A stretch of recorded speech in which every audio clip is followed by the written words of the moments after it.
মদিনার বাজার দিয়ে নবীজি যাচ্ছেন, নবীজির একটা ওট পছন্দ হয়েছে। তো নবী ওটের মালিকের কাছে গিয়ে জিজ্ঞেস করলেন, ভাইয়া এই ওটটার দাম কত?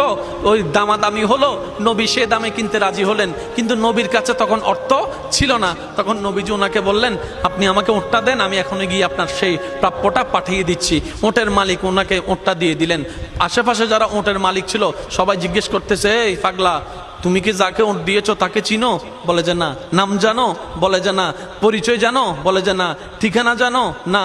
তো তুমি যে ওটটা দিয়ে দিলা, উনি যদি ওটার টাকাটা না ফাটায় তখন তো তুমি লসের মধ্যে চলে যাবা। সে ওটের মালিক বলে, এত সুন্দর নুরানি চেহারাওয়ালা কখনো বাটপার হতে পারে না, কখনো চিটার হতে পারে না, কখনো মিথ্যুক হতে পারে না। ওনার চেহারা দেখেই তো আমি ওট বিক্রি করার আগে মনটাই বিক্রি করে দিয়েছি, মনটাই বিক্রি করে দিয়েছি, মনটাই বিক্রি করে দিয়েছি। তোমরা যাই বলো, আমার মন বলে উনি আসবেই আসবে, টাকাটা পাঠাবেই পাঠাবে। এই কথা বলতে না বলতে কিছুক্ষণ পরে নবীজির একজন সাহাবা এসে বলছেন, একটু আগে একজন ওট নিয়ে গিয়েছেন, কাছ থেকে ওটের মালিকটাকে একটু দেখতে চাই। উনি বলে যে আমার থেকে।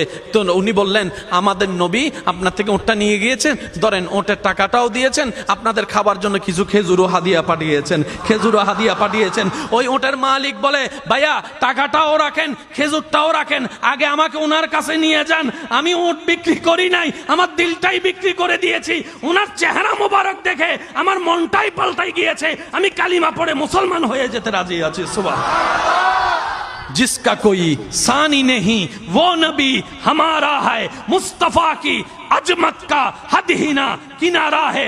आशिक बोले, लम याति नजीर कफी नजरिन मिसले तुना शुद्ध पैदा जाना। চিৎকার দিয়ে বলেন না সুবহানাল্লাহ। ওই নবীটা কাদের নবী? হয় নাই, সবার আওয়াজ বলেন, ওই নবীটা কাদের নবী? আমাদের কি ভাগ্য সে নবীর উম্মত হতে পেরেছে। আর একটু জোরে।